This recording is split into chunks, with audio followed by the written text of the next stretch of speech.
అంబేద్కర్ కాంస్య విగ్రహం ఆవిష్కరణ ఫలకంపై ఉన్న జగన్ ఫోటోను తొలగించాలనే ఆరోపణతో వైసీపీ నేతలు విజయవాడలో ఆందోళన చేపట్టారు. నల్ల బ్యాడ్జీలు ధరించి నిరసన తెలిపారు. అంబేద్కర్ విగ్రహం దగ్గర ఆందోళన చేపట్టారు. జగన్ పేరును తొలగించేందుకు కుట్ర చేశారని వైసీపీ నేతలు ఆరోపించారు. నిందితులపై కఠిన చర్యలు తీసుకోవాలని డిమాండ్ చేశారు. అంబేద్కర్ విగ్రహానికి రాష్ట్రంలో రక్షణ లేదని ఆరోపించారు. మాజీ మంత్రి మేరుగ నాగార్జున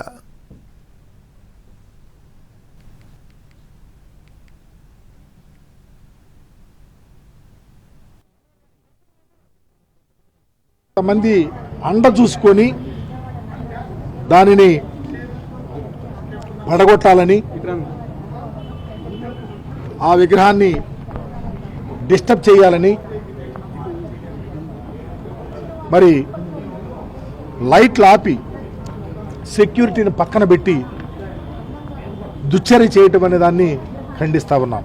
దీనికి కారణమైనటువంటి వాళ్ళని, బాధ్యులైనటువంటి వారి మీద చర్య తీసుకోవాలని కూడా డిమాండ్ చేస్తూ ఉన్నాం.